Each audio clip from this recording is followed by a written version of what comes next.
Hello Genius People, welcome back to Manzurit. So guys, in today's video we are going to discuss what happens if your status in Canada expires.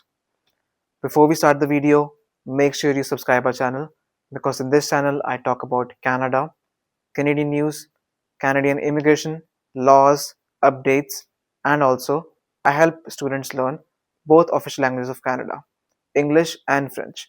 So there's my English channel and here's my French learning channel, Language for French and French with Sumrit.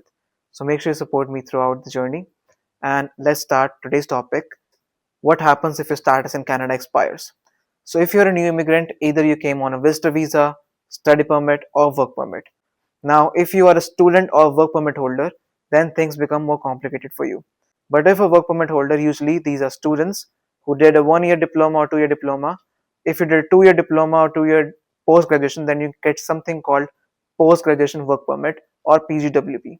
Now, PGWP is if you do a course for 2 years in Canada as an international student, you get a 3 years PGWP. But if you do a course less than 2 years, you get a 1 year PGWP, which is very less time to gain points to get Canadian PR. Now, what exactly happens if your status in Canada expires? Well, you have to leave the country immediately. That's what's written on your permits. And it's your duty to remember when your visa is expiring and when your permit is expiring. So that means the first important step is to remember at all times your validity of status and your intention. So you have to be clear. If you do want to stay in Canada, then you have to apply for restoration. If you do not want to stay in Canada, then you have to leave within a week of expiry. So there's no one hunting you down, unlike in United States. There's no one coming to get you if your status expires and you haven't left the country immediately. So they do get a notification in the systems, but the CBSA, which is Canadian ICE, you call them ICE, but they won't be treating you like ICE. They won't come right away, breathing down your neck, find you and deport you. They will deport you if you stay more than a week. They are legally allowed to. But usually, if you're staying this into Canada this long, not as a visitor, if you are a student studying Canada for 2 or more years, and plus you are also got your PGWP, that means you have been in Canada more than 5 years at least, or more than 4 years. Then they do understand that you have business to take care of. Maybe you bought a car, maybe you rented a house, maybe you leased a house, or maybe you bought something that you need to sell. So you have personal business to take care of. So you're legally allowed to stay for at least a month in Canada, depending on how long you stayed in Canada. But the legal terms say that you have to leave the country immediately after your work permit expires. So the leeway is generally allowed. And what to do if you actually want to stay in Canada? You get 90 days restoration period, as I said. So you apply for restoration. You just create a GCKey profile if you haven't already. If you did come here, you already have a profile because you either applied a work permit or a study permit. But if your agent did it, then you can do it yourself or contact your agent to do this for you. If you want my help in this, then you can contact me on this number. I can help you out. And if you have any other questions related to immigration, I'm always open. On this channel, you can leave in the comments or on my Instagram. You can reach on me languagesphere@, because we help in languages and immigration. So it's a very easy process. You just create a profile on GCKey, you apply for restoration. Now restoration is either on a visitor visa, study permit or work permit, whichever you need to restore on, whichever status you already had before its expiry. That means restoration. But if you do not intend to stay in Canada and you forgot to apply for restoration and it's beyond 90 days, what happens then? So basically, it won't mean the restoration period does not mean that you're allowed to stay in Canada for 90 days. What it means is that you're only allowed to stay in Canada for 90 days if you intend to restore your status, not because you're just allowed to stay. It's only if you want to restore your status. That's the most crucial wording. But some of my students do make this mistake and they stay beyond the validity of their status because they're unaware, and this is a big part on IRCC because they do not they don't send notifications that your status is expired. Some people actually forget that, which they shouldn't, and they even forget that because the rules are not clear. and people do not have that capacity to research on their own. That's why people like me step in.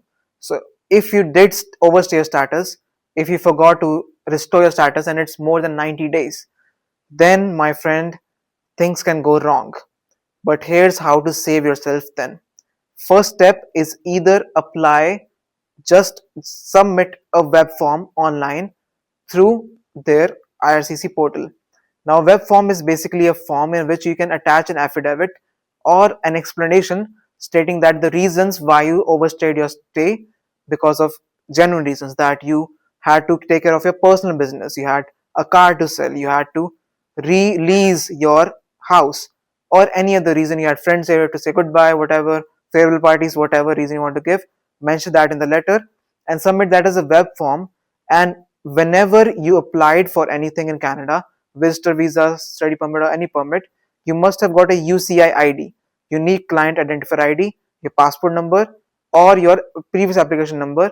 With all these details, you can fill a web form. It's very easy to do. You can just search and Google web form IRCC and it will load the website. You can do it yourself. If you want my help, I'm always open. Now, before discussing the second option, I would like to discuss the most common mistake which most of you will make. If you have expired your 90 days restoration status after your expiration of validity to stay in Canada, you are already beyond the time. So never make a mistake of applying a restoration after your restoration status has expired, because it will be waste of time and money, and you'll waste a lot of money on lawyer fees or application fees if you're doing it yourself. So the best option, even better than the first option of submitting web form, is to exit the country willingly. Now, there's no one coming to get you or to deport you. And if they deport you, you'll get a free ticket, but that will be bad for your re-entry. So the best option is to willingly leave the country. And when you leave the country, obviously most of you have come by air, because if you're coming from the border, you're coming from United States, and you won't need a visa properly because you have a United States passport, then you'll be very easily entertained in Canada. So but most of you are coming through air. So at any exit point, be it road, air, or sea, you'll obviously get a CBSA checkpoint. So you'll see a border officer, and all you have to do is go to the border officer and state it to him or her or whatever. Just tell them that you are exiting the country willingly and you have right now no intention to come back. Your status expired. You only overstayed your visit because you had to take care of personal business, be it selling your car, releasing your property, or taking care of your friends or family which were already here. So your status expired, but you have declared honestly that the reason why you overstayed and that you're willingly leaving the country. So this will create a big impact. All you have to carry with you is your expiration of status, your work permit, your study permit which expired, and your passport, and your UCI, unique client identification.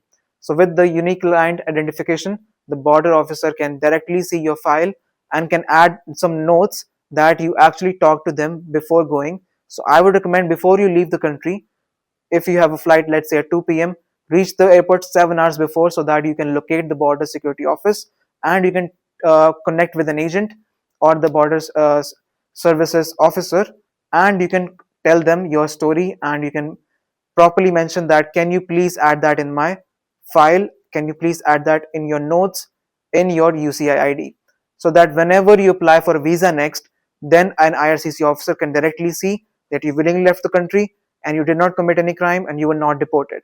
So your re-entry is ensured that you won't have any problems. So that's the best solution I can give you. So if you liked this video, if you liked all this explanation, then make sure you hit the subscribe button and the like. And if you still have any doubts, make sure you comment so that I can solve any doubts that you have. If you still want me to help you out through this, or you need one-on-one consultations, I give consultations at a very affordable rate of $25 for just 30-minute conversation or less than 30-minute conversation. And if you want me to handle this application for you, then I can handle that as well. You can reach me at this Instagram, Language Fair French, and my email ID is right here with my phone number. So make sure to subscribe to the channel. If you have any further inquiries for immigration, let me know, and have yourselves a great day. A bientôt.